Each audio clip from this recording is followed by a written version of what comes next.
Hello and welcome to Tech Simplified TV and a very warm welcome to the Semiconductor Podcast. We are back with another exciting episode and today is our 26th episode. Today our guest is Dr. Prajit Nandi, who is a faculty of IIT Kharagpur and also he is a serial entrepreneur. Those who have started their career during 2008 to 2010, they must have remember about Sankalp Semiconductor. He is a co-founder of Sankalp. Sankalp later acquired by HCL, and now he has another company. He has started another company based in Kolkata. Yes, you heard it right. Based in Kolkata, it's Aantaric. And today we will talk with him about what is happening in and around Kolkata and how Kharagpur IIT is taking part in building the ecosystem in eastern part of the India. So join me to welcome him. Welcome, sir. Thank you very much for accepting our invitation. Hey, my Welcome to pleasure. TSP. Yeah, my pleasure, and look forward to this session. Yeah. Yeah. So, sir, your career is quite unusual. You have completed your BTech, then PhD, worked in corporate, and also in right now you're faculty of IIT, mixed of both the end. So, just share the story how it started and shaped like this. Yeah. A brief background. Yeah, I did my childhood was in a small town, Durgapur.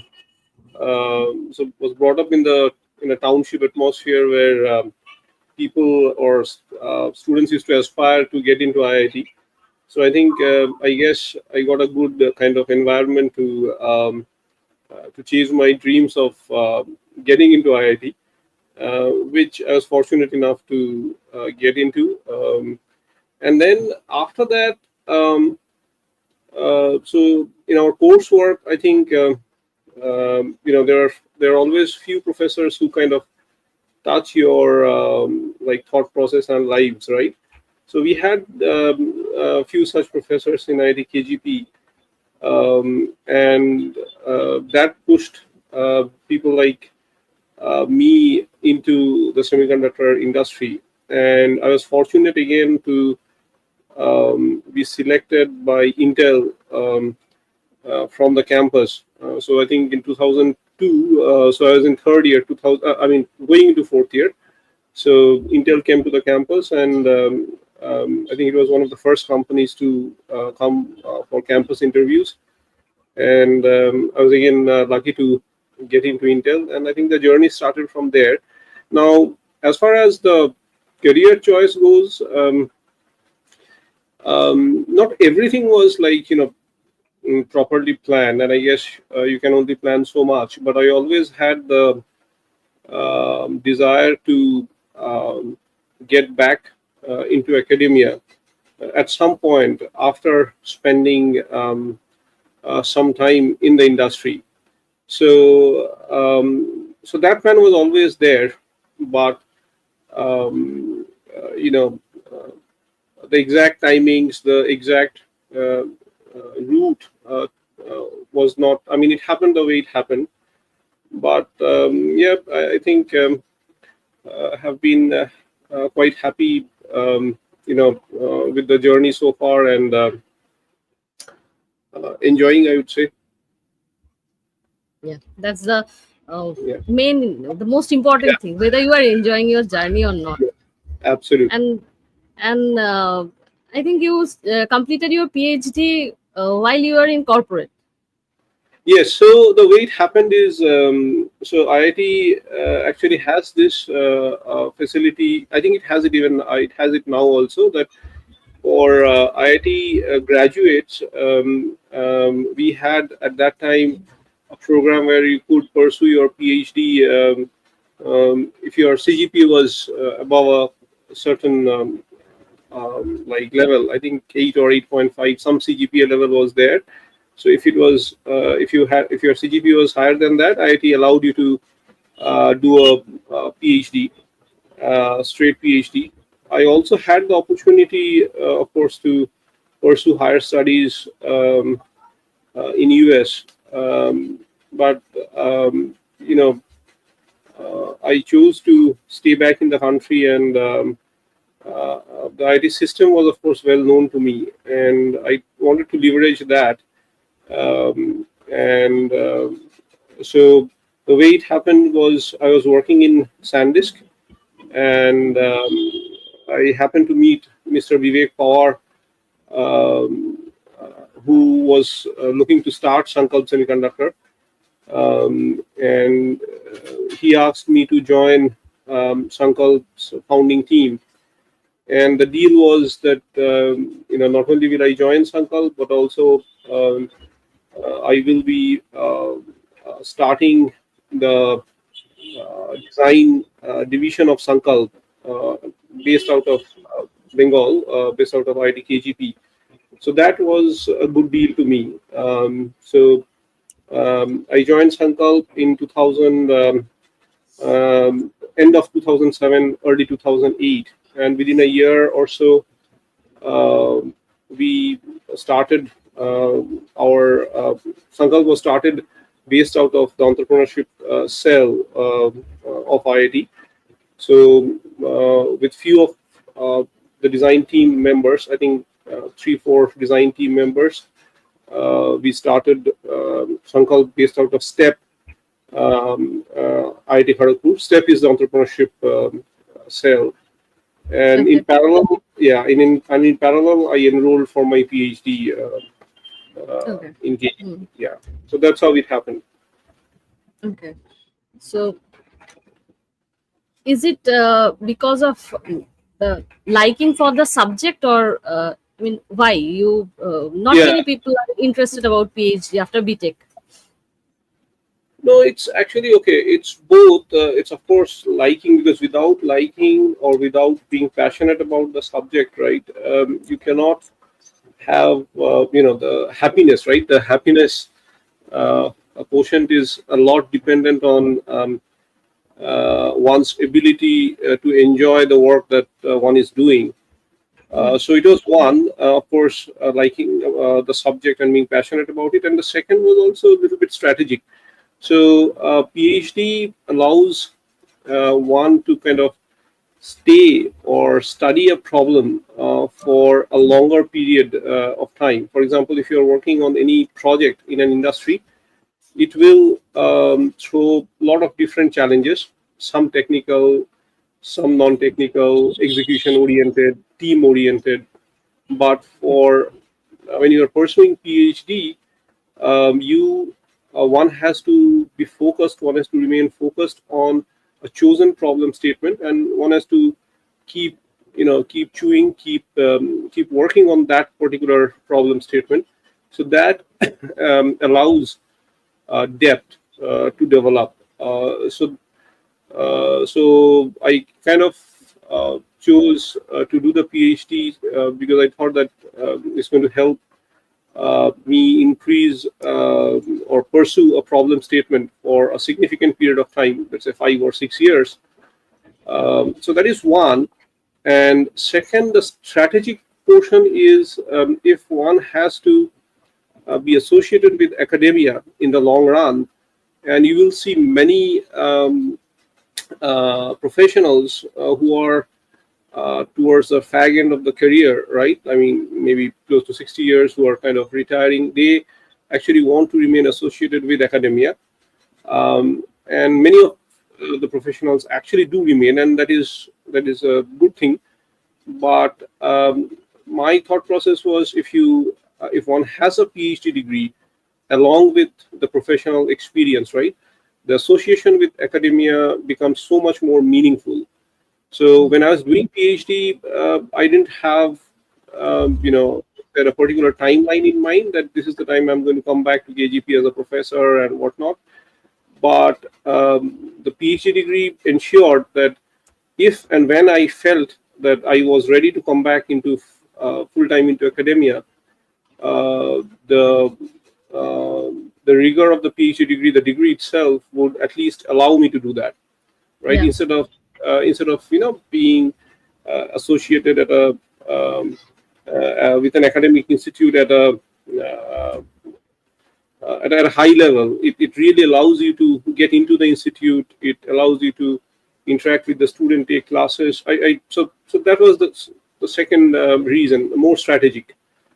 So, but it's having said that, yeah, I mean, I would say it's not a very easy thing to do, in the sense I've not come across in my career people who kind of did PhD along with working in the industry.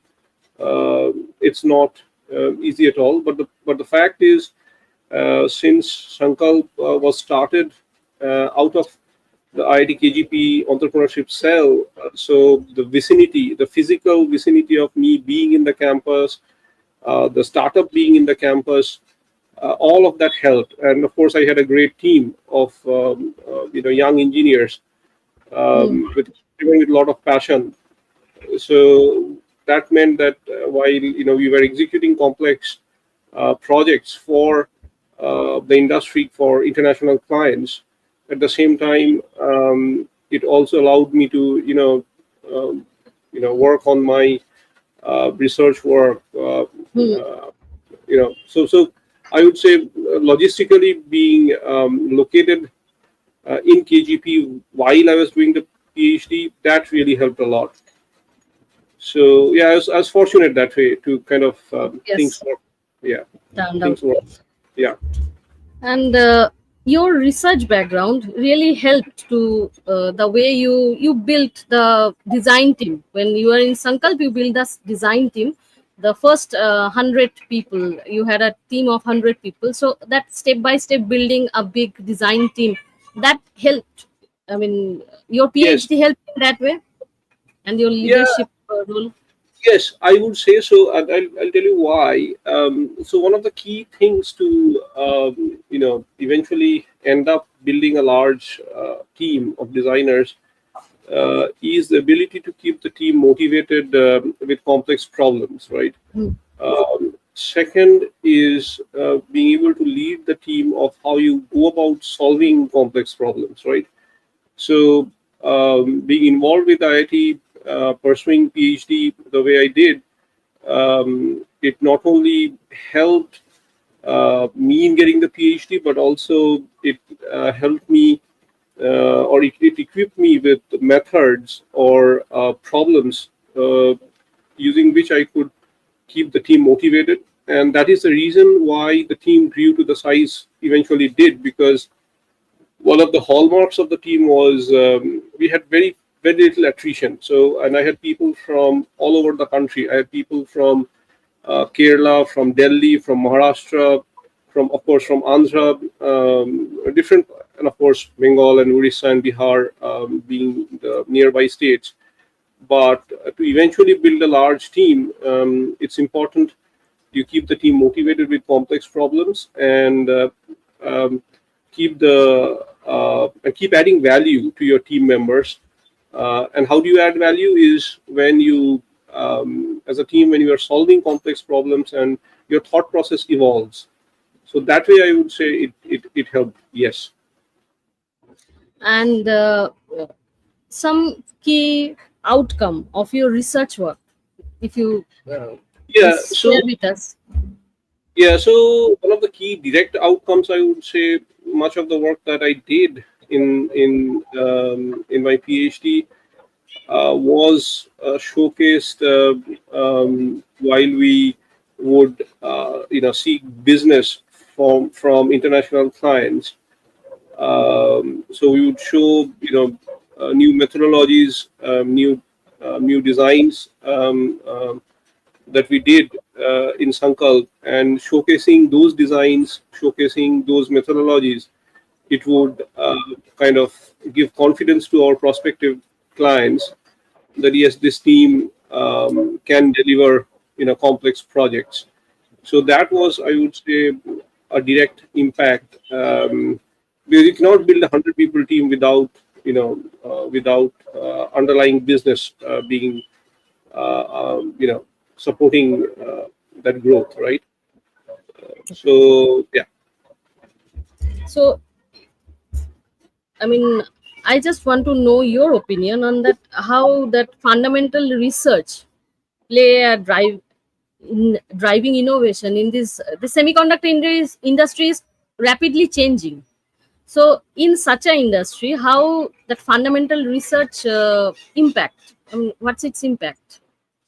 No, the impact is significant, and I think even when, see, as a faculty member now in KGP, what we see, we take a lot of interviews for PhD candidates or for masters who come from uh, different colleges across the country.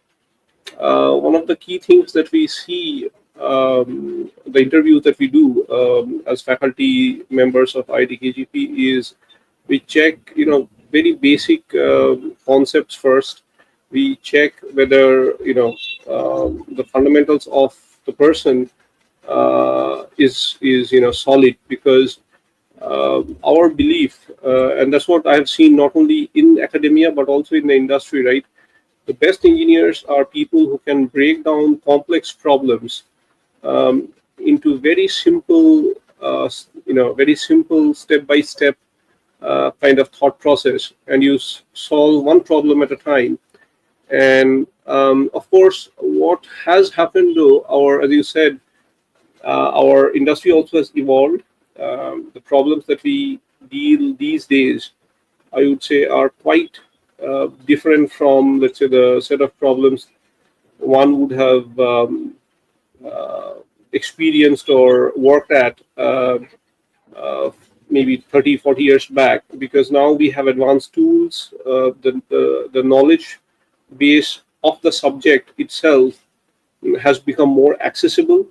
For example, 30 years back, subjects which were taught only in the top-notch universities in the world, these days, those subjects are actually taught in country like ours, developing country like ours. So accessibility to knowledge has, of course, increased. Of course, the internet has played its part, but the fact remains that without fundamental research, right, coming up with new, completely novel solutions, that of course is difficult. Having said that, as I said, the whole gamut of or the kind of problems that we come across in the industry, the scope of the problems are now way larger. So, and so in PhD, when you are doing fundamental research, your problem, you'll be focusing on a very narrow section of a large problem, and then you'll try to impact that. So if a PhD is trying to, I think it is very difficult to have a PhD degree which will be working on a problem statement which is very wide. Typically, that doesn't happen. For a prospective researcher, he has to choose his domain at least for 4 or 5 years and stick to that problem for some time. And as a faculty member, for example, we have many PhD scholars or master students doing their projects with us. So for faculty members, the thought process is a little bit different. We tend to choose problem statements which we can work on for, let's say, next 10, 15 years, and then we, even in IIT KGP, I'm trying to build a team where different sets of students will come one by one every year, and then make incremental progress in the work that we are doing. And to see the whole impact of the work, it will probably take a decade. But so it's a process, it's a long-term process. But for the individual researcher, focusing on a small problem statement is key. Okay. So you are you have you experience in industry, and now also you are working with the Aantaric. So the real life or real world Mhm. challenges. Mhm. So do you share glimpse of this thing with the students when you teach them that this kind of problem you can experience while you were working, this kind of issues are coming now? Because 10 years back, the kind of issues designers or engineers used to get in industry, with time that has been changed. As the node has changed, as the design has changed, everything, these things start keep on changing. So you share your real life experience in industry with your students in IIT Oh while you yeah, absolutely. mentoring? Yeah, absolutely, I do, and I think that is one key difference that is there these days in the top institutes of the country, where professors like me, there are other professors in other IITs too, or even in IIT KGP, who come from like we have spent some time with the industry. Now, what that Mm. and actually continue to work with industry. For example, I continue to work with industry with different companies as a consultant through Aantaric, right? Now, what that does, and which was not there probably in our time when we were students, our professors probably didn't have that opportunity to remain associated with the industry. And the issue with that is while our fundamentals, the theoretical understanding could be honed by professors because they were of course very capable people, but the lack of industry association or the lack of Yes. association with the industry didn't allow us being exposed to what is the cutting edge thing that is going on in the industry. So now what happens is when I teach my class, right? Mm. Of course, so I take let's say the final. I mean, I take subjects in the final year or in the master's level, right? Like BTech final year or the master's level. So which are pretty advanced subjects.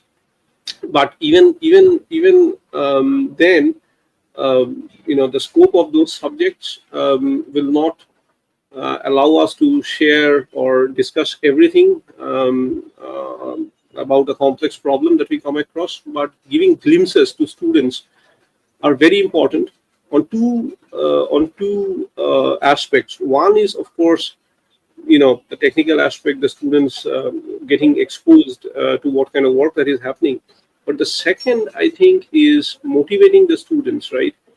That yes, if one were to follow or if wants to get into a hardcore domain, like of course, software is most people want to get into software for good reasons. But then when we show or expose our students to industry challenges, right? I mean, the problems that we do, it also helps in motivating students in choosing, this domain for their career.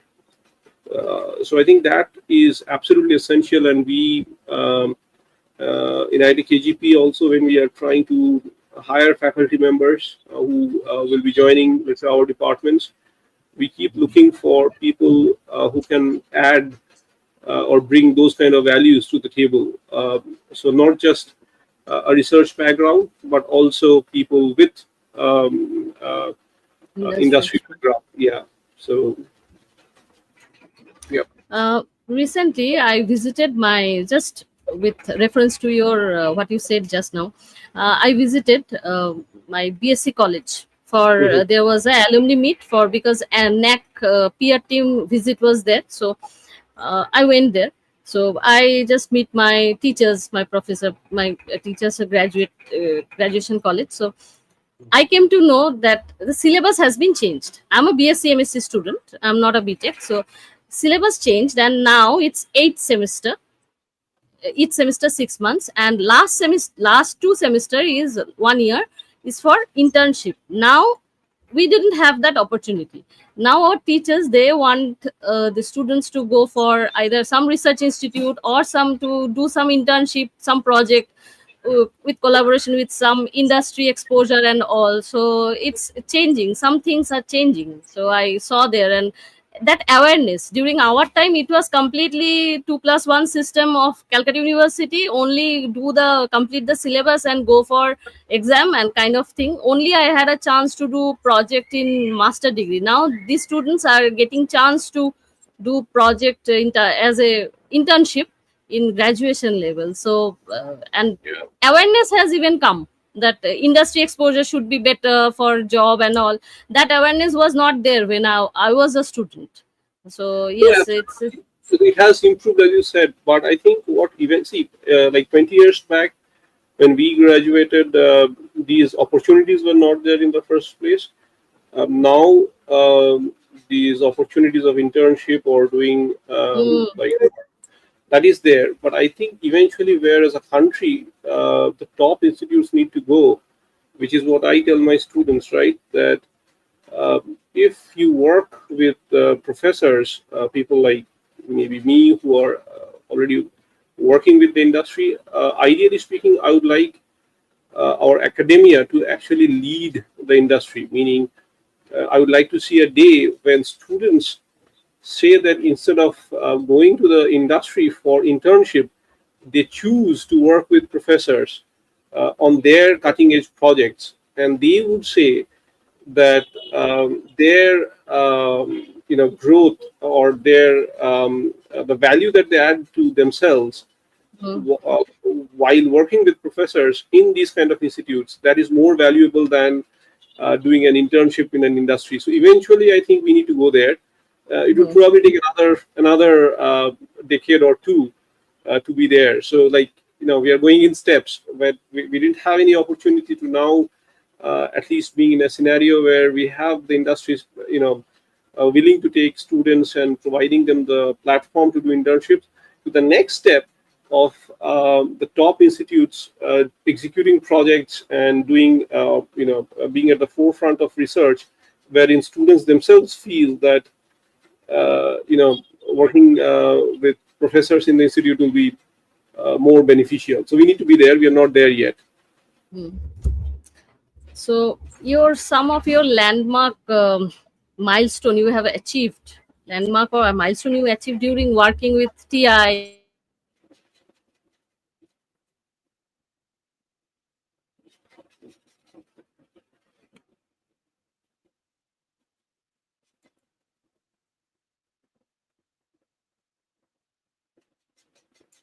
Yeah, I think there was a if you remember. um, hello, Yeah, Munmu. Yeah, I think there yeah, was a discussion. Yeah, there was some. yes, Yes, yes. Go ahead, please. yes. So I was asking a question that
to stage.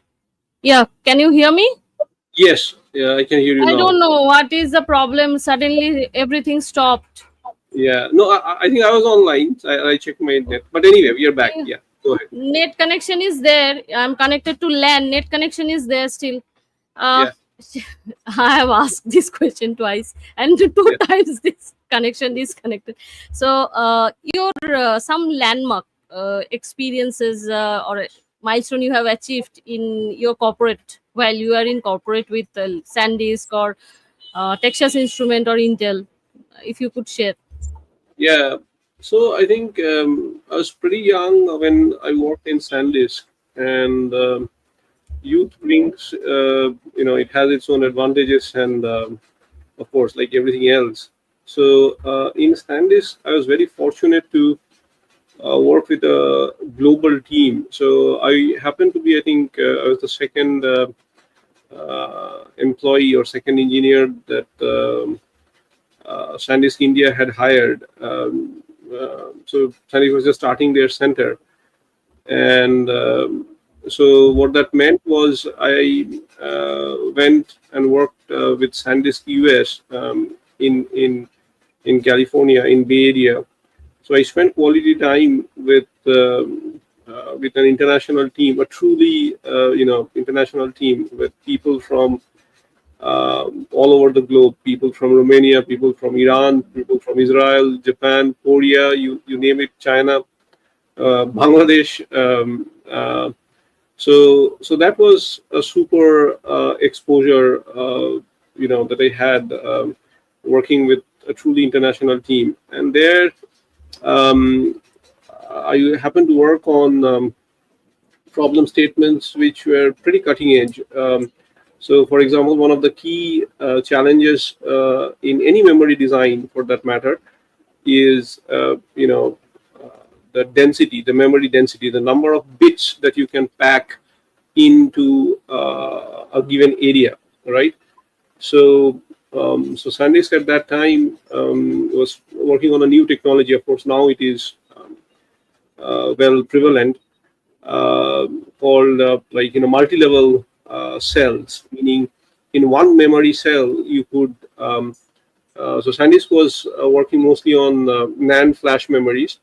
So the idea was to being able to store more than one bit in one cell, and there is a way they do it. But one of the key challenges for a multi-level cell is when you try to program that cell, or when you try to read, meaning when you want to write or when you want to read, you need to do that very accurately, because in one cell you have multi-level data. So the accuracy requirement is one thing, and the second thing associated with that is because in a NAND flash, the memory, the data is stored in terms of the threshold voltage levels of a device.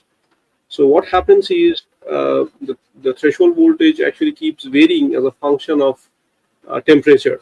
So when you are reading or when you are writing it, you need to account for that. So not only you need to have an accurate mechanism of reading and writing into the memory cell, but also you need to take into account the temperature associated with it. So as a young engineer, I was exposed to these kind of problems, and that's where I think my first innovation happened. And in TI, much later on, a few years back, again, I was fortunate to work on problem statements, cutting edge problem statements of these days, which is, in electrical vehicles, EVs, right? So I was working on ideal diode controllers, and the controllers that I happen to work on has a very wide market in terms of the emerging automotive industry. So one of the key requirements is to improve the efficiency of the systems involved in automotive electronic design without compromising on the reliability. Um, so yeah, so I would say on a technical front, but having said, with these two product companies, where I could file some patents and all that, but even when we work as consultants or as service providers to multinational companies, even in that job profile or in that job role, we do encounter significant, uh, you know, technical challenges, which as a part of Sankalp, or now as a part of being a technical advisor in Antoik, right? We keep working on very interesting technical problems. For example, one of the just in the recent past, 6 months back, one major analog company, they approached me. So they had an interesting problem. So they have data converters, their IPs. Um, Hello, Munmun, are you there?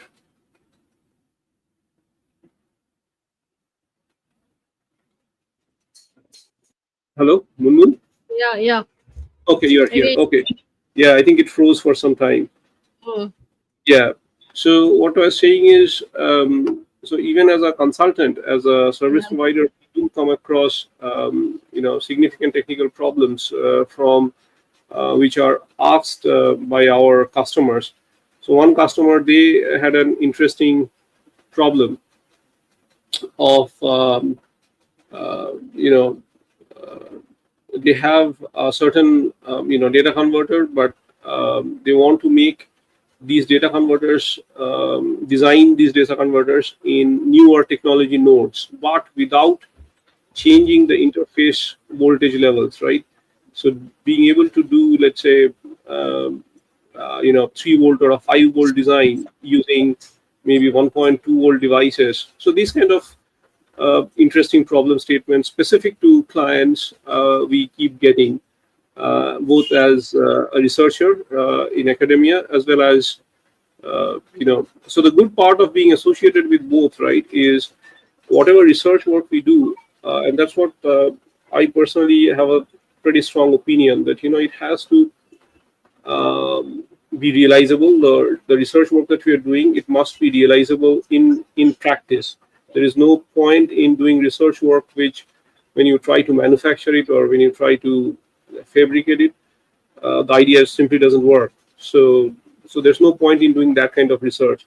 So being associated with academia as well as industry, that helps people like me to have a balance in terms of chasing novelty, but at the same time ensuring practicality. mm. Novelty without practicality Yeah, has so little meaning. Yeah, yeah. So I mean, your how many patents you have?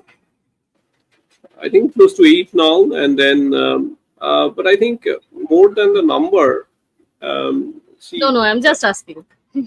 yeah, no, that's true. So I have around 8, but I think more than the number, right? I think the key thing, my statement or my message will be, to people working in the industry or in the academia, is to be associated with challenges, right? You need to ensure that you position yourself in such a way that you are not just doing mundane things, right? You People need to come to you, and that is what we are seeing in Aantaric, by the way.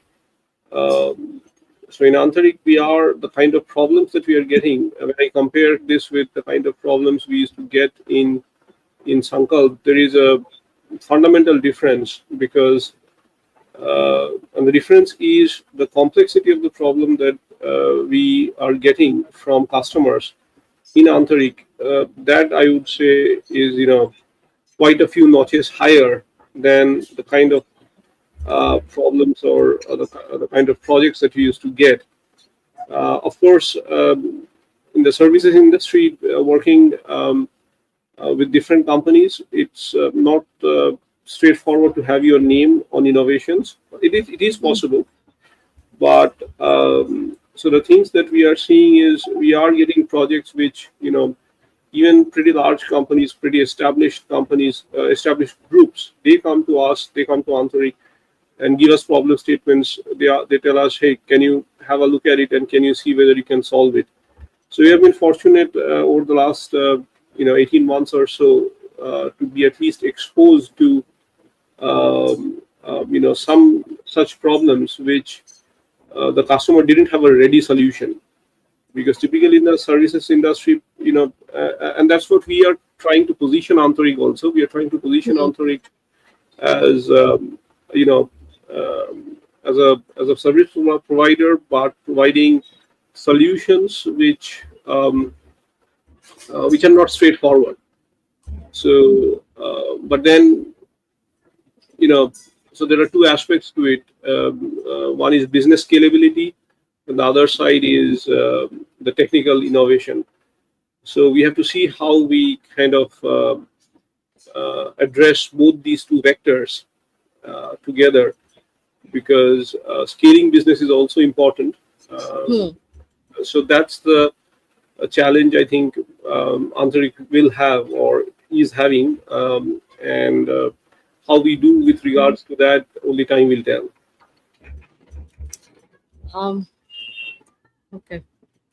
Yeah. So, I mean, you want to place Antorik in a for customers. It must not only be service provider, but also critical problem solver.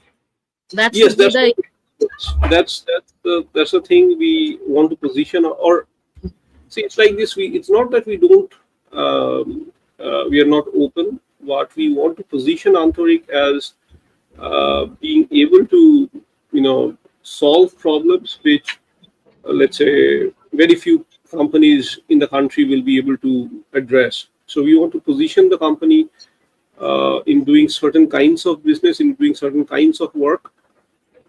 So that's the goal, and let's see. In Sankalp, it was not like that. In Sankalp, I think we were pretty open. We did work across the spectrum. We didn't kind of want to position ourselves, as a premium, or as a service provider with looking into only top-notch problems, and that had its own advantages. But yeah, with Antarik, the goal is slightly different, or rather quite different from what the goal was with Sankalp. so. How you identify, I mean, whether a problem is patentable or not? How you identify that? I mean, I have Yeah, no idea. I have no yeah. experience of patent. So that's actually a good question. In fact, um, that's a good question. So I think the easiest way to identify a problem which might lead to a good patent is to be able to figure out. So when you're working in a team, right, there will be people, or there will be groups of people, or your management will tell you, hey, this is the key parameter or key performance number that we need to achieve, because our competition, for example, in the work that I did in TI over the last few years, uh, TI's competition had similar parts, but then they were using external, off-chip components, right? So our goal was to see if we can do designs which do not need these off-chip components, right? And how critical are those? You will get a sense when you talk to uh, business people, when they say that if we can do this, this will be super, right? For example, the example that I told you about, the problem in SanDisk, right? They were trying to realize multi-level cells, Hmm. uh, and that is like supremely important. It has fundamental, direct impact to business. So when you're working with in technology companies, just see the intensity with which the problem statement comes to you, or how, or let's say, hear from your sales and marketing folks, right? Get a sense from them how critical are these parameters, and of course, then. But the problem is you never solve. I mean, the point is you never solve a problem thinking of it to be a patent, but you solve the problem for the fun of it. And if patent happens, it happens. Nobody plans for a patent, but you keep working on at it. Okay.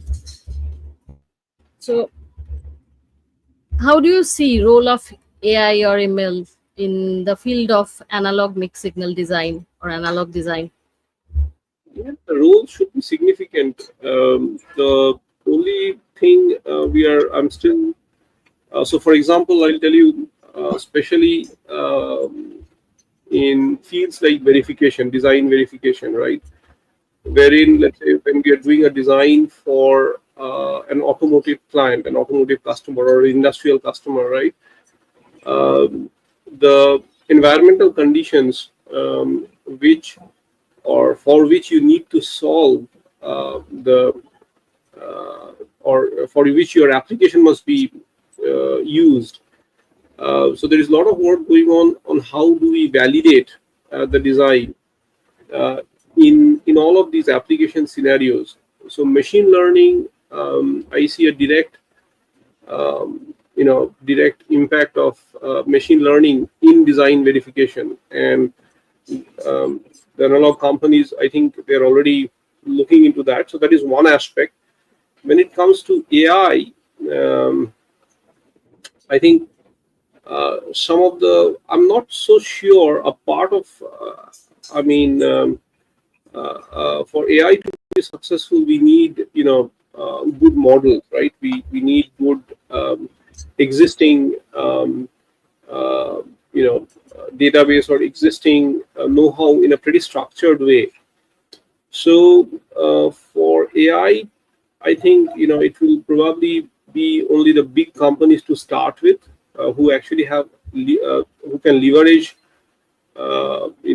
existing databases. They will take the lead, and I'm sure the EDA companies like Cadence and Synopsys, I know for sure they're already looking at leveraging AI for designing new IPs. For startups, the implication of AI um, is there, but again, I think they'll have to probably choose a specific uh, kind of application area and see if AI can be deployed. So to answer your question, yeah, machine learning, I see a direct, immediate application or immediate deployment. For AI, I think it's going to happen, but because the scale of analog is not like the scale of digital, it's going to take a little bit more time. And even there, the larger players will have to take the lead. Not to say the startups cannot do it; they can do it, but then I think again it will be a small area in which I'm not so sure. I've not heard of companies, at least in India, trying to leverage AI for analog design. But for machine learning, yes, I know for sure there are companies working at it. AI, as I said, only the larger ones are trying, the likes of Synopsys and Cadence. Um, you started Sankalp and again started Antorik. How many years of gap was there between these two? So Sankalp was started,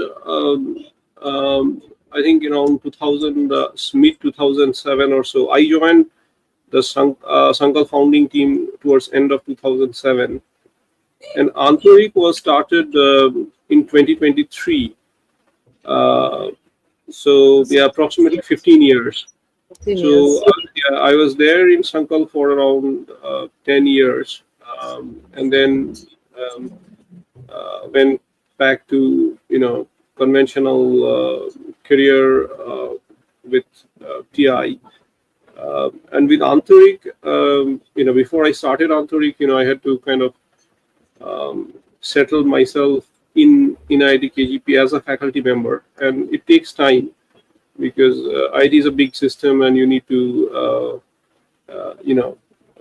and there are academic load which you need to address. You need to do a good job to teach students, because that, I think, is of uh, you know highest priority as an individual for me, because that's how, if you're not a good teacher, then or rather, I'll put it this way: if you are a good teacher, it makes your life that much easier to get good people in your team, right? So being a good teacher, of course, being a good manager, a good leader, all of that is there. But first is, you need to be a good teacher with a very strong technical background. So that helps in.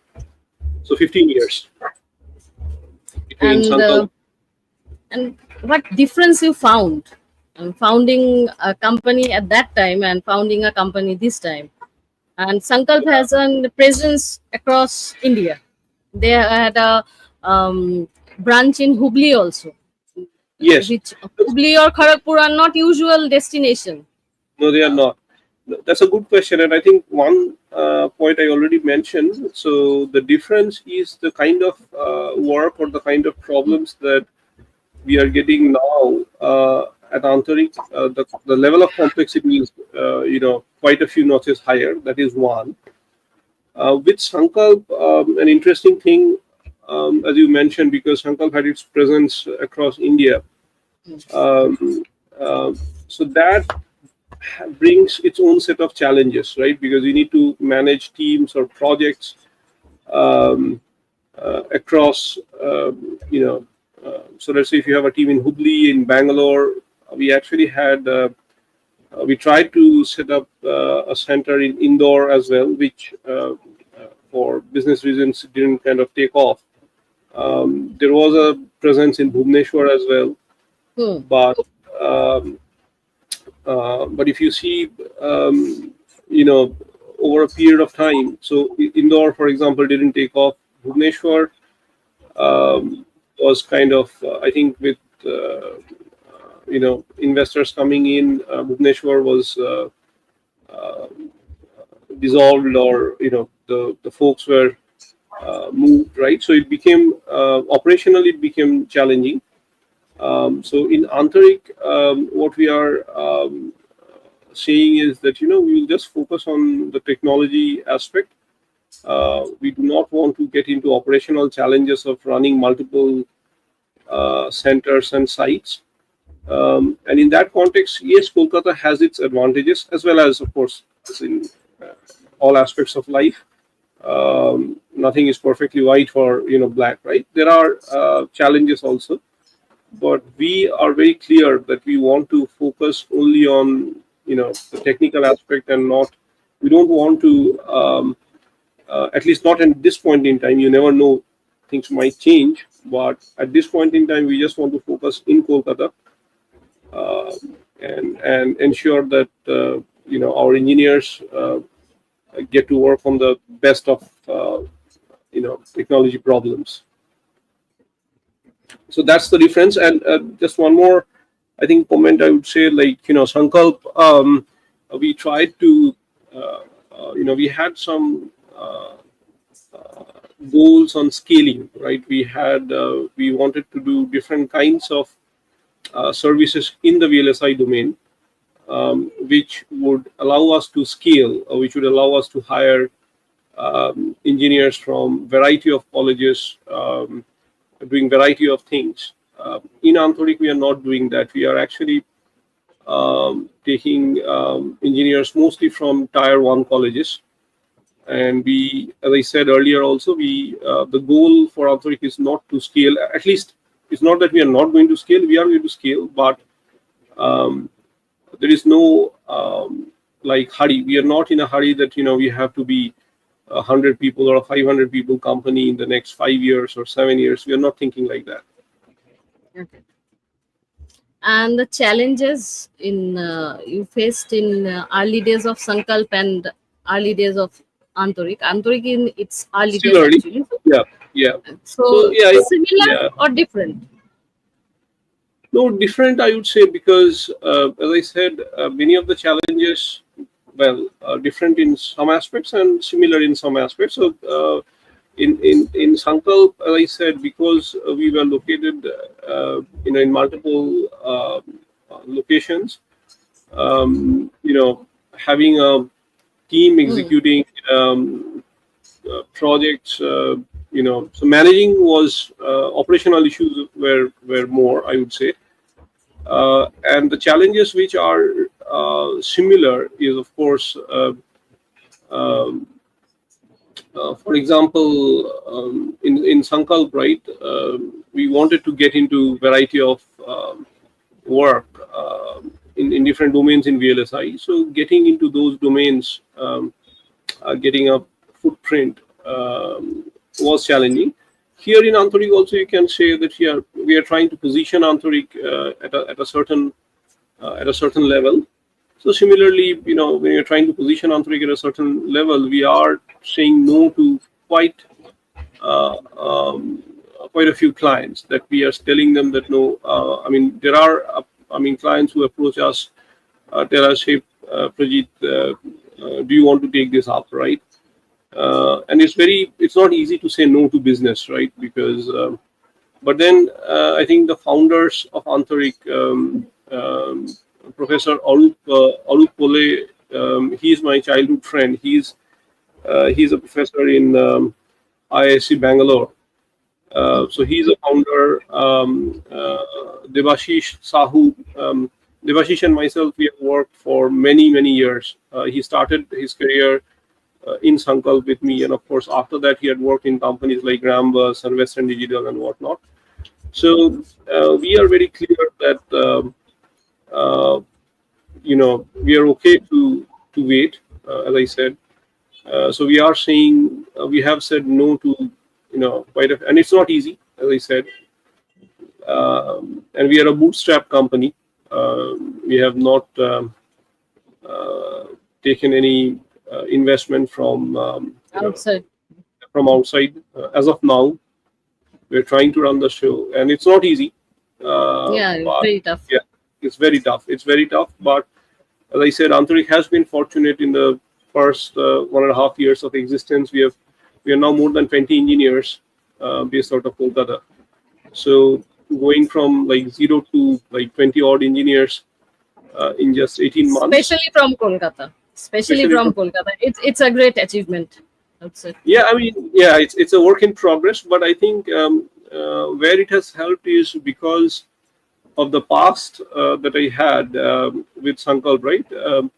People know you already, so you are kind of already known. So that has its advantage, and of course, it has its disadvantages also. But then I've been fortunate that most of the people, the senior folks who have joined Aantaric, they had already worked with me earlier. Like I mentioned, Devashish is there. There are other senior people like Shantanu. Amia is there. Then there are other folks like Shudip. So there's quite a few folks who have actually they have already spent time with me at some point in their career. So that helped. Okay. So we have planned this podcast quite almost more than 1 month ago. And Yeah. recently, in last 1 week, there are two news surfaced that IIT KGP is there are more MOU signed between IIT KGP and Singapore A-Star IME, and one is with a technical institute in Germany. So, how do you see these MOUs? Because the western part of the country has been quite developed with respect to this technical growth and the ecosystem, fostering ecosystem in technical aspect, and we are from eastern part of the country and we are lagging. Quite, we are lagging. So, how do you see these will? Its Yeah. So impact in this is a complex topic, and I'm not sure without. I mean, to give an answer to this um, without being diplomatic is not easy.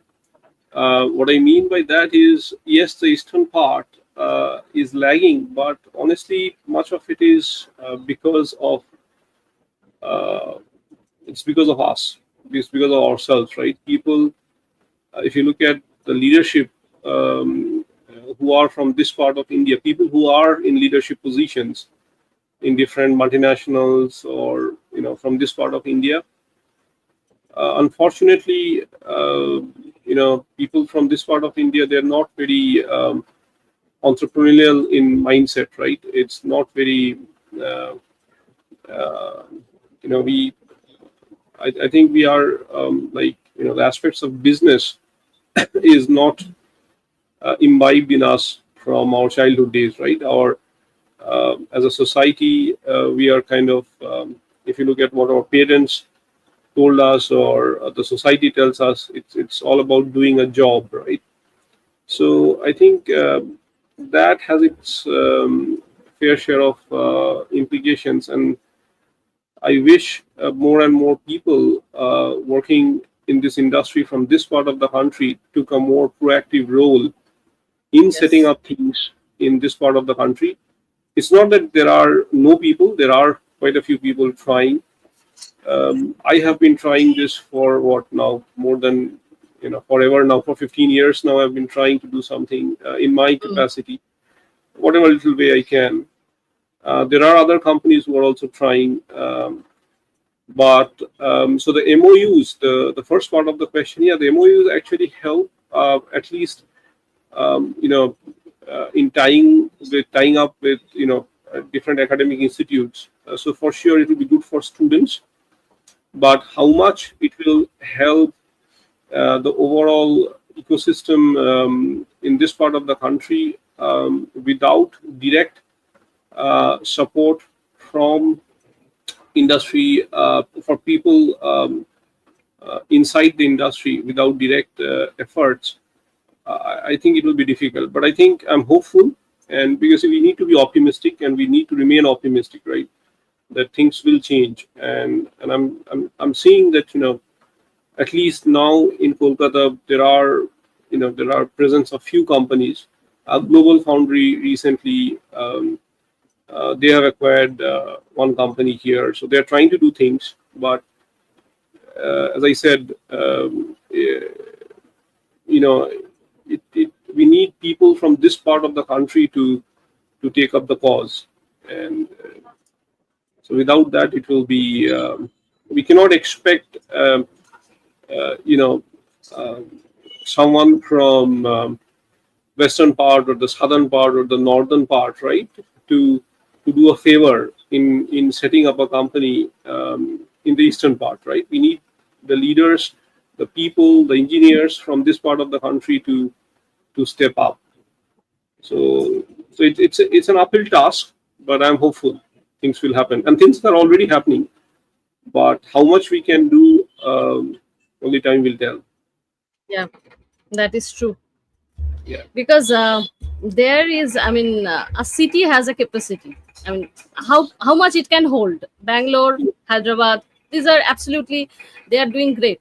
They have contributed huge. Still new Yes. cities required, more tech cities are required. And when we look at the economy of a whole country, it's not that only one or two zone will contribute. Every zone has to contribute, then only the empowerment and the prosperity will arrive.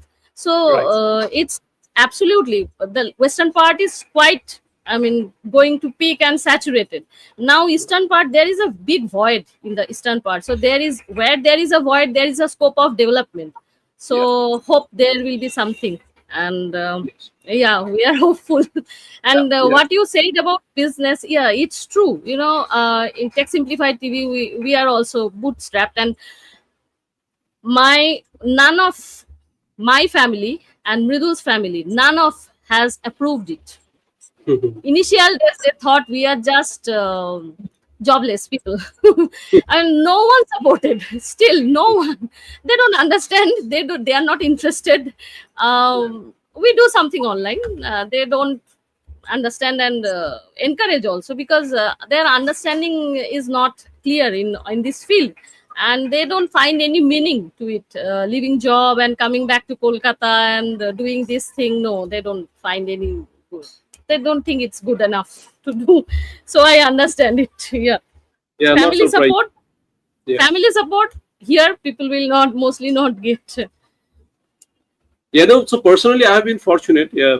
I've been fortunate that way. That at least from my parents, or so that was not a concern. But see, I think the important thing is there are certain cultural aspects to it, right? Which we have to accept, and hopefully, and this acceptance, for example, the support that you are saying that you didn't get from your parents or family or whatever, right, or your society, the next generation, let's say our kids, right, they will actually get, I think, less resistance, Yes. or they will get more support.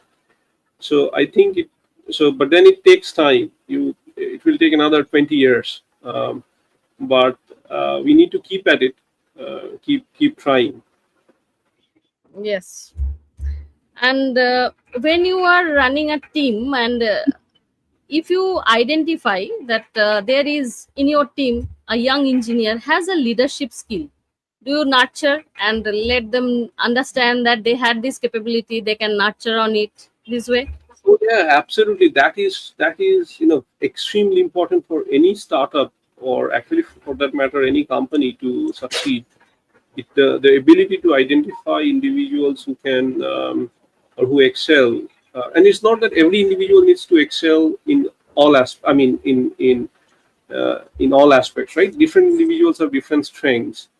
So, and I think when I was young in Sankalp, it probably took more time for me to accept that or to understand how to leverage the strengths of different individual in different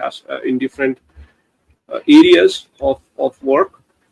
But with now more than 2 decades having worked in different companies, and then we have such a seasoned set of people. By the way, I didn't talk about Shubhendra. So Shubhendra happens to be our operations head. He takes care of Aantaric operations. He comes again with a wealth of experience in large multinationals, large companies like Capgemini and HCL. So we are absolutely. I mean, I cannot overemphasize how important it is to identify leaders, potential leaders, and that is one thing I think in Sankalp we did a very good job. We used to give ownership, so that people, and once you let people own the problem, right, then half the problem is solved, because it's not only you trying to figure out a solution, but there are other individuals who are thinking equally, and they are equally passionate. So yeah, so that's absolutely essential, and to that end I would say Sankalp has Sankalp used to do that well earlier. Of course, now it's a now it has been taken over by a large company, and it depends on the existing culture of the That company, company.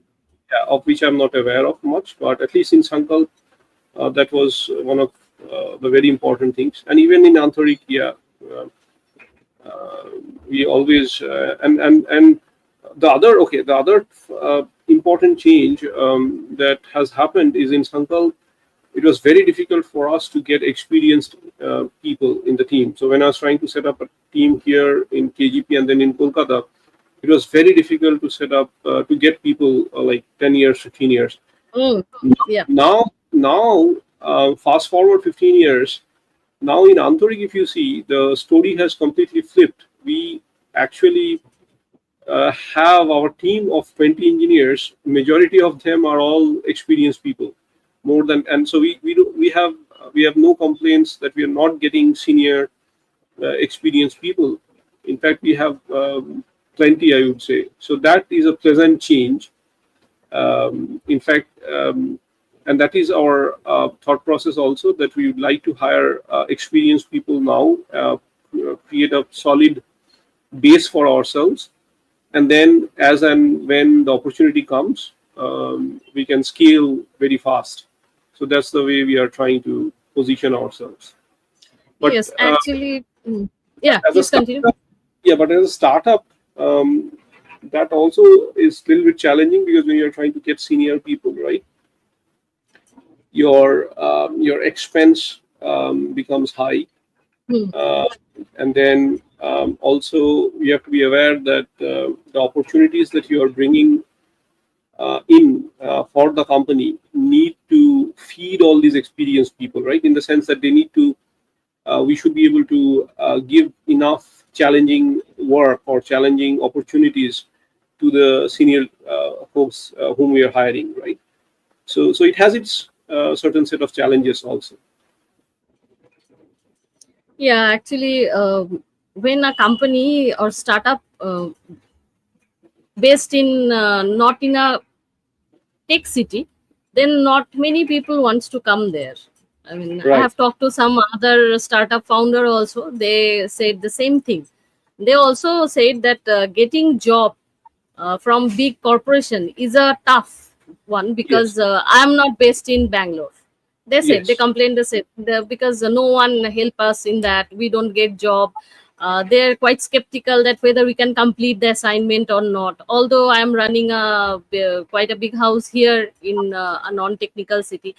Yeah, that kind of issues are, I mean, those startup owner who has come from other than Bangalore or Hyderabad, they have complained like that. They have said they are facing same problem across India. The same Right. thing is happening to everyone. Okay, so Right. you have experienced, and recently I was talking to someone else. He said that he cannot retain or invite any experienced one, only freshers. And after 3 to 4 years, they also leave for better with experience for better package. So two types of issues Yeah. No, but yeah, existing. I mean, yeah, but I mean, honestly, I mean, the second problem that you said, people leaving, that I didn't face much in Sankalp. And primarily, I think the key to holding people is you need to ensure you keep adding value to them.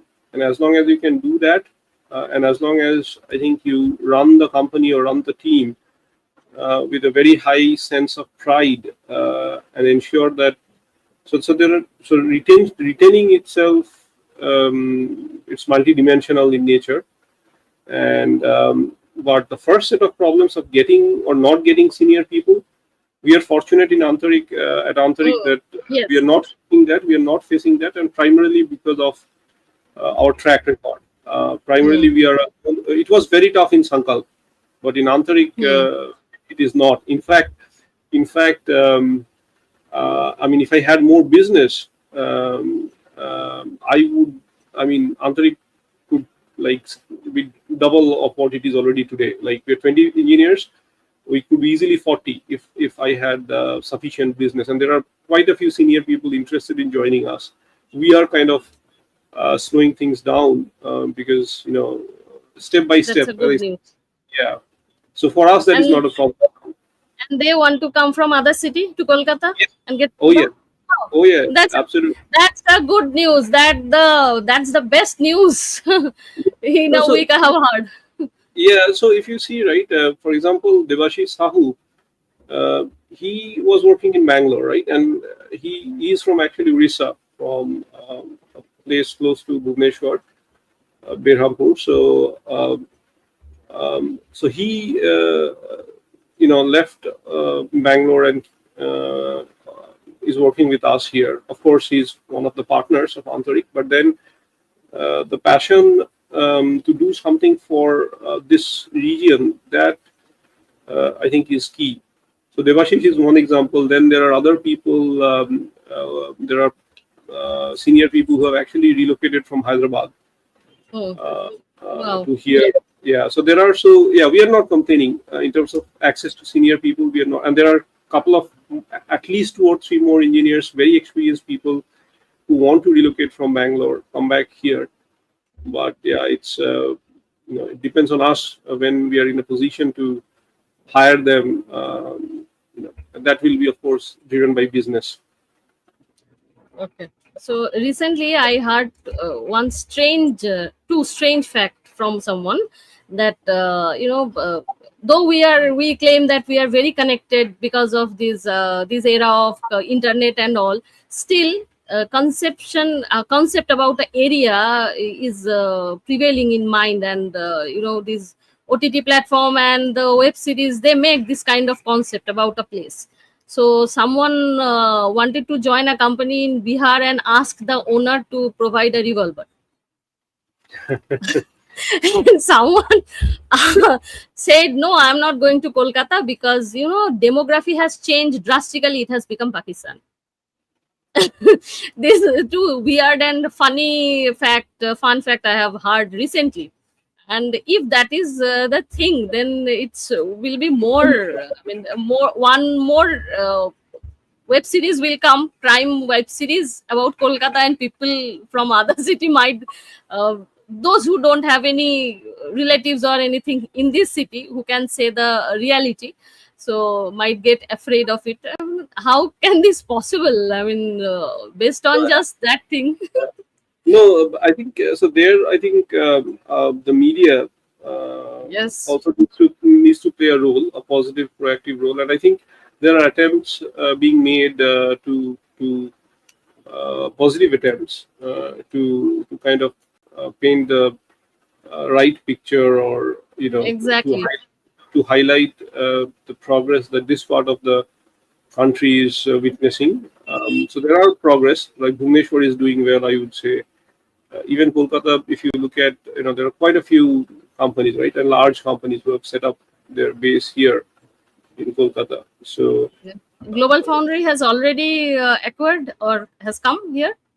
yeah, Global Foundry, that's what I heard. So they are setting up their office in Sector 5. So that's a good news, and I think you have Juniper Networks is operational for Expanding. last. I'm not sure of expanding, but at least it has a presence here. I'm not sure of Yes, whether it I is. have interviewed. I have interviewed ASIC director Orgujit Basu from Juniper. So I mean, he is leading his team for last 3 years from this city. Super.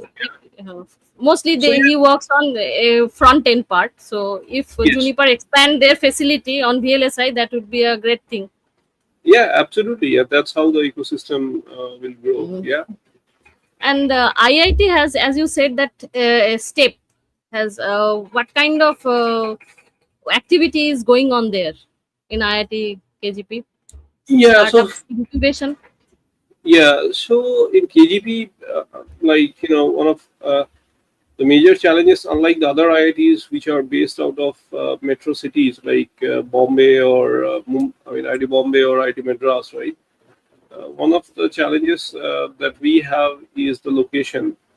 Of course, now we have a presence in Kolkata, the research park in Kolkata, IIT's research park in Kolkata, and there we are trying to leverage that. We are trying to, conduct some programs. We are trying to make things happen. Where as far as a step, so the step works as an incubation center, and primarily the faculty members like me, who are they actually incubate their own startups, their own ideas. Um, and there have been one or two success stories out of steps. Sankalp is, of course, one of them. Hmm. But then, yeah. Um, so I would say, yeah, the platform is there. Everything is available, and people are trying. Uh, so yeah, that's all I can say. The platform is there, and people are trying, and the students also these days are very keen in getting into startups, or creating startups. So IDKGP, of course, promotes that. They want the faculty members to become entrepreneurs. But is there? I mean, have we done it all? The answer is no. It's work in progress, and we believe, yeah, it will happen. It will happen. Okay. So you have spent your time in other tech cities also. So what do you think? What are the key factors if we want to make Kolkata as a tech city? What we basically need other than companies? I mean, facility wise or any policy support wise, what we need? No, I think, see, the infrastructure of Kolkata, especially the newer parts of the city, like between Salt Lake and Newtown, I would say they're extremely good. The infrastructure is at par, or actually even better than many parts. I mean, many other larger cities. So in Mhm. terms of infrastructure, I think uh, things are improving, and we are already at a good place. Now, what else is needed? As I said, I think what is needed is some of these academic institutes uh, having or trying to foster closer ties with industry. That can be one. Second, like senior leaders from this part of the country, be it from Bengal or Bihar or Orissa, right? And it's already happening, I would say.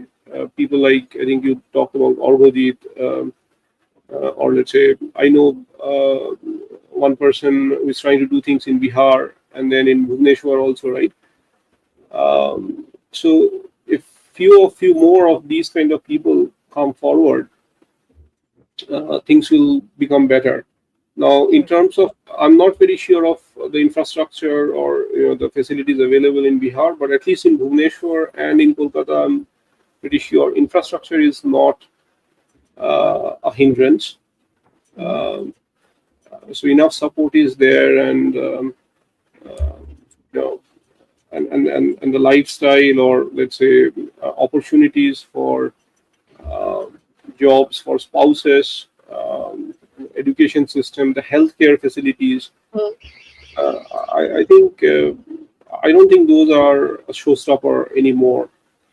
Uh, I think we are doing pretty well there, but we need more proactiveness from people working in the industry to come forward, and of course have closer ties with.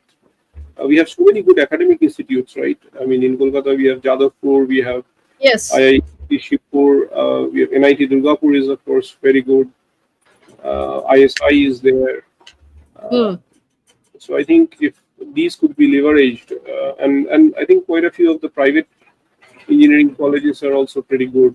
Hmm. Um, so yep. So I mean I'm very hopeful because I mean I believe that that's the last thing we should um, be, meaning is being not hopeful, right? I remain an optimist about the prospects of Kolkata and Bengal and this part of the country, like Bihar, Orissa, Assam, right? I remain hopeful that Hmm. yeah, Assam, there is. Assam is already progressing. Yeah, there is a OSAT facilities. It's under progress. Yes, yeah. See, I don't think just one, one organization or one aspect is sufficient to Mm. qualify Yes, yes. thing as progress.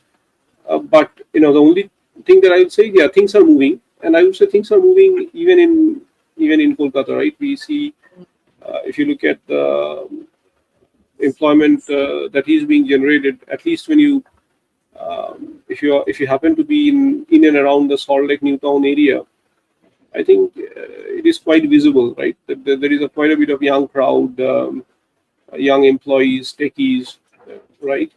So I remain hopeful. Yeah. I mean, when we are talking about ecosystem in eastern part of the country, and especially in West Bengal, there are so many good engineering colleges and universities. So taking them in a loop, in fact, cheap to start up that program. It's been approved for project and facilities, and money has been approved for Calcutta University, Jadavpur University, the tool bunch of tools government has provided. Radio physics department has got that, and there are many other engineering colleges like I mean Durgapur NIT, they got it. Shipur B College, they also got it. So taking them all in loop, all the good institute, because every year good students they passed out of this institute and they flock to the western part of the country. They flock there or even abroad.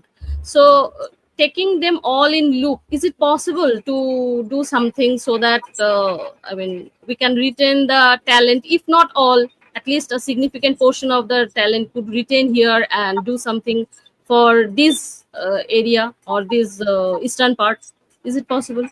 Yeah, it's possible, but I think, see, one thing we need to understand, right? For anything to flourish, right, we need to have a both approaches. One is top down, and another is bottom up, right? So the bottom up approach is what you said, providing tools, providing facilities, the computing facilities, right? The top down will have now that is bottom up, right? But top down is when you provide the work that will be done by these academic institutes. You need to provide some result oriented goals, that okay, if you do this, and that result has to be provided or must come from government support, be it at the state level or at the center level, right? Because if you look at other countries like in China, right, there has been a lot of support from the very top, right? So without the top level support of tying these activities, the bottom up activities, into a result oriented outcome, that I think is very essential. And coming to the point of people going to the western part or to the southern part of the country, it's just that there are more job opportunities there and nothing. Exactly. But if you see, much of these job opportunities are actually still driven by companies whose headquarters are outside India, right? Majority of them, if you still look at cities like Bangalore, yes, there are a lot Absolutely. of companies, but how many of these companies are pure Indian companies? Yeah, of course, you have the likes of Infosys, Wipro, and HCL, but that I think we have it in Kolkata also, right? We have a very Yeah. large facility of TCS Mhm. here. Infosys has No, created a center here. in Wipro already. in Yeah, in VLSI mostly. right, right. In VLSI, if you look at Bangalore also, the opportunities are all driven by companies based outside India. So so I think in VLSI there is more work to do, and hopefully it will happen with some of the fabs coming up. Tata is opening up,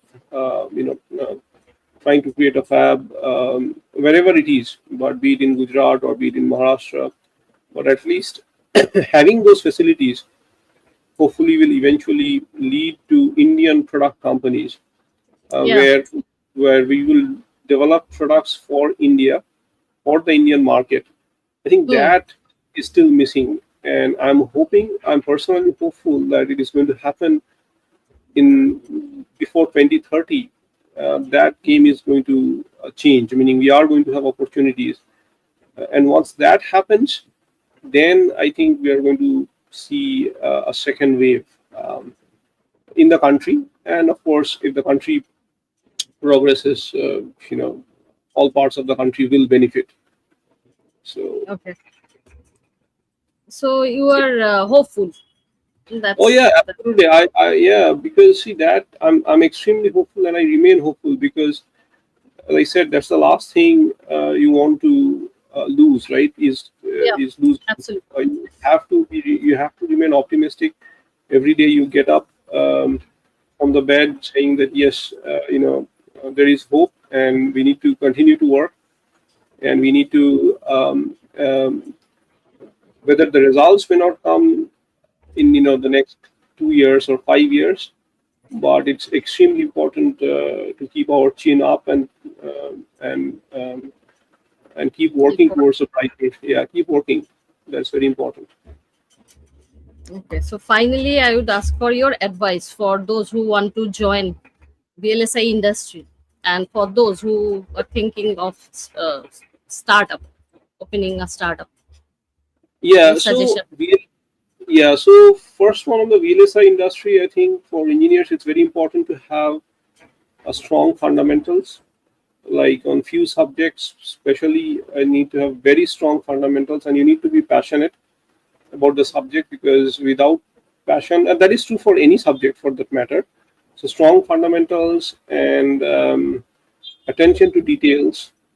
For especially in VLSI, it's very important to have attention to details because unlike in software, wherein the cost of a mistake may not be as much, but the cost of a mistake that you do when you are designing a chip is extremely high, extremely high. So that is one fundamental difference between um, other domains and VLSI. Attention to details, fundamentals, as I already said. And for startups, I think in VLSI, right, one thing we have to be aware of is we need to, as I said, do not do startups just for the sake of it. In the sense, do not get pulled into it because it's glamorous or whatever. It is, it's very difficult to always tie or have a business angle to it. Of course, you need to remain passionate. And the fact of the matter is, VLSI is something which is capital intensive. So, doing something in VLSI will need a lot of money, will need a lot of financial support. So unless you kind of have both of these, like a strong business, uh, you know, case for yourself, and maybe some financial support, um, and of course, all these two need to stand on the fundamental thing of having being a good engineer or an excellent engineer. uh, Only then you get into it. Otherwise, do not be and you do need not be an entrepreneur from day one.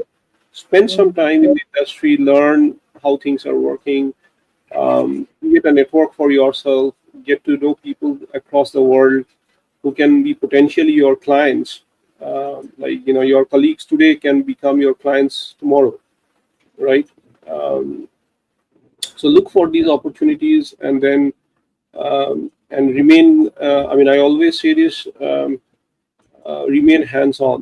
It's very important to remain hands-on, because that is another thing that I've seen happen in the industry, that quite a few people, I mean, most people, right, as they go up the ladder, right, um, they tend to lose their hands-on capability, and Yes. losing, yeah. So that, I mean, my advice is not to do that. Stay grounded, and hopefully, but that's my way of looking at it, and I'm sure there are counter arguments, which is fine, but that's the way I have seen the industry, and that's the way, that's my takeaway. So that's the thing I would say, Munmun, for advice. Okay. Great. Yeah. Okay. So since government is supportive and there is a push from the our government of India also, so Right. we can see that there are significant opportunities are coming up, and hope once that's started from western side, and hope that will sliding in a sliding motion, that will come to eastern side also, and we will get our some opportunity in this side also. And as you said, things are building up, going on, so hope this will get bigger and bigger with time, and Yeah, with and I think my. we need to keep in mind, right? If we think that many things are happening on the western side or in the southern side, there's a reason, because there's a they said, the fundamental culture, the society, the human resources. We have to accept that they were better prepared, or they had a better, they were more adventurous than us, right?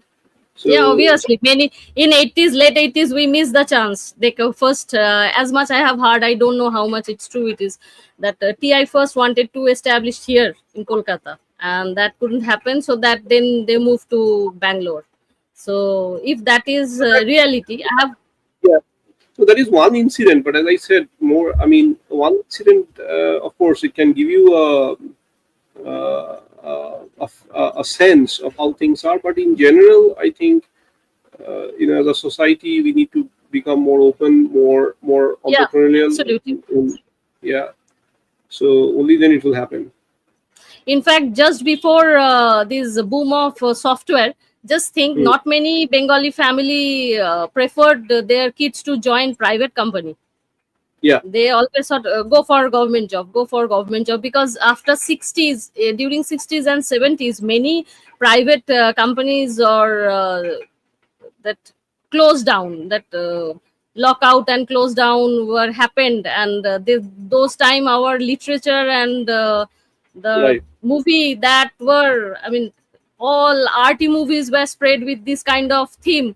So parents always preferred, no, no, don't go for a private job, go for. In fact, when I joined Intera, my mother was not really very happy that I am joining a private company. So she Hmm. wanted me to join a school or going for net clearance. So I joined there. So that threshold in every family was there. Yep. So Yep. now a little bit opened up. I hope with time that will Yep. more open up. Yep. Okay, Yeah. we had yeah, we had Mhm. all these questions. If you have anything in your mind that I have not covered, you want to share, please share. No, I think this is good. I think, and we need, as I said, we need activities in all directions, in the academy, in the industry, in the media, and I would consider yourself now to be a part of the media as well, right? Because through you, through your endeavors, through your efforts, it's important that people talk about these things more, and more ideas come up, and hopefully few, if not all, get motivated by these discussions, and people take note, and things happen. so We are so so trying.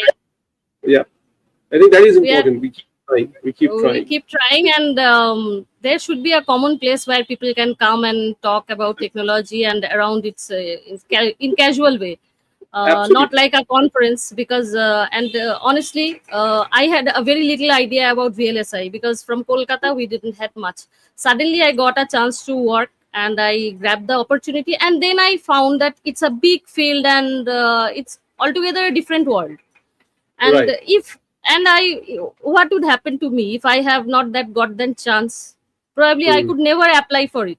So we Right. thought that if we can reach about information, we can spread this information, few more students can get encouraged and they can join. So helping in that way, we are trying to help people. Right. That's it. Right. Okay. Thank you. So Okay. nice talking to you, Moon, and hopefully, yeah, we'll have more discussions with many other individuals. Yeah, Wish yeah. you all the, yeah, wish you all the Thank best. you. Moon. Thank Thank you. you. So we Thank you. had all these questions, and so we have come to the end of the session. And viewers, keep following us, keep watching the Semiconductor Podcast. Here we celebrate technology and people related to technology, and we are really hopeful that eastern part of India will come up in tech map of India, and globally we will contribute from this region. And with Yeah. this positive note, we will conclude our today's episode. Thank you for watching up to this point. Thank Thank you. you, and bye for today. Bye. Bye.